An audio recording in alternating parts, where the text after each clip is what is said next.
the thing that bothers me about the Republicans versus the Democrats is, I've had a career of arguing against Republican, conservative, right, religious people, and they don't know anything but except that they know how to cheat and win.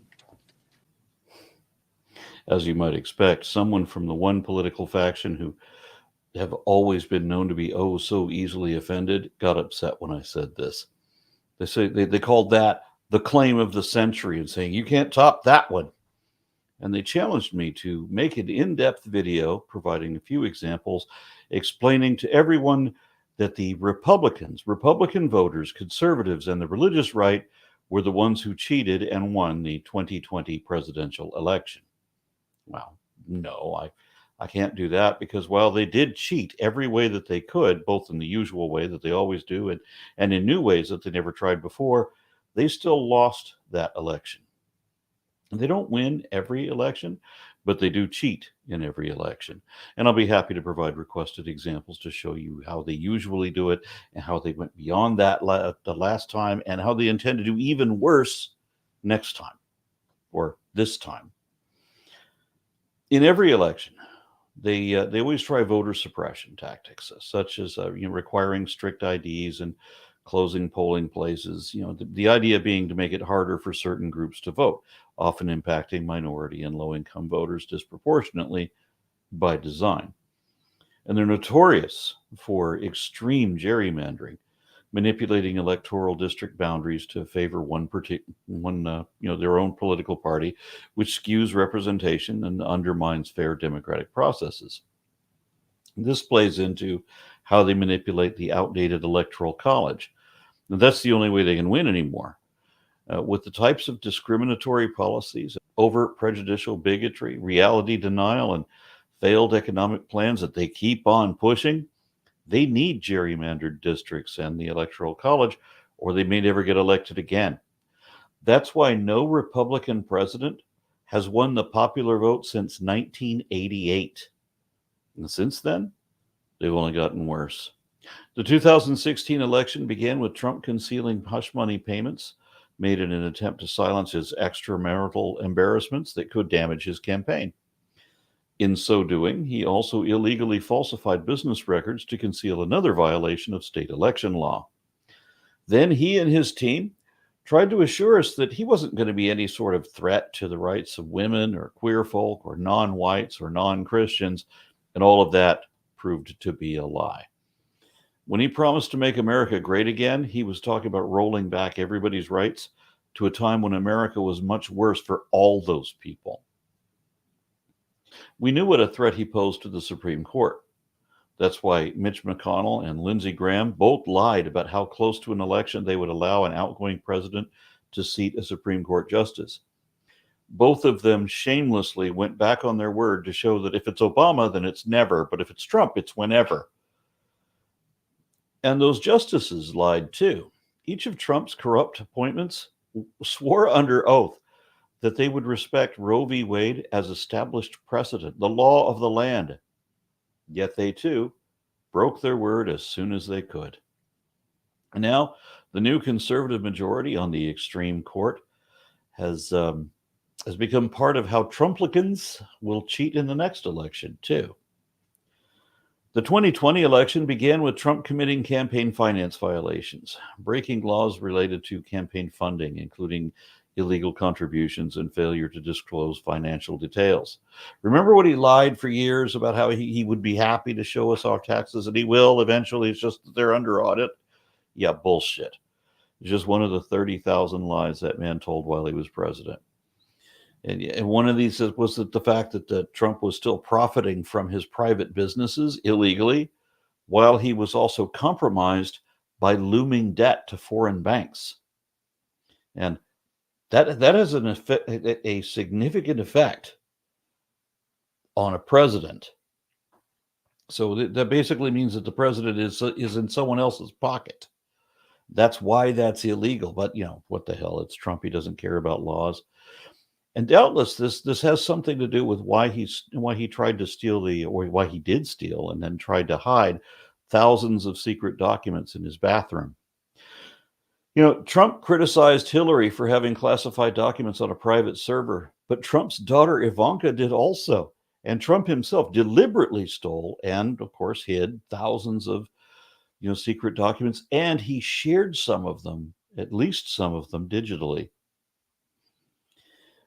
Republicans typically lie about relevant facts by way of projection, by pretending as if it's the Democrats who are the ones doing what only the Republicans are actually doing. Trump said that Joe Biden was getting money from China, when in fact Trump got over $7 million from China while he was president. And he illegally received, or was it that he got $5 million from China alone? And then he got another $2.8 million from other foreign governments too. And then he got like $100 million just from Russia over the last decade, while he denied having received anything from them. So that it's fair to say that in a very real sense, he was working for them, not us.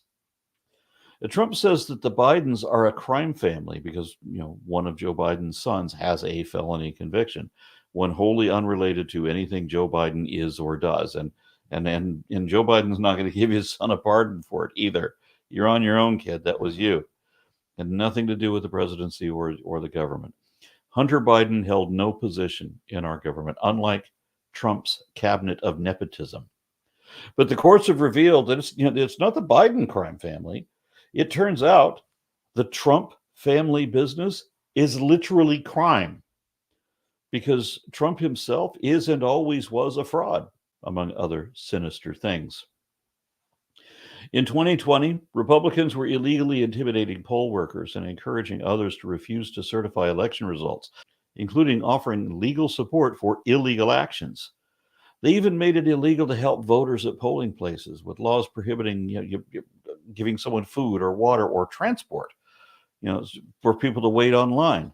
While they also closed so many polling places that those lines were made deliberately inconvenient. I mean, that's why they did it, to discourage people from voting, because Republicans only win when there is low voter turnout. So they undermined mail-in voting and disrupted the postal system because they knew that Democrats disproportionately vote that way, especially during a pandemic. They also purged voter rolls, removing names from voter registrations lists, which disproportionately disadvantage eligible voters. And then they made efforts to pass laws that would enable state legislatures to overturn certified election results and substitute their own choices.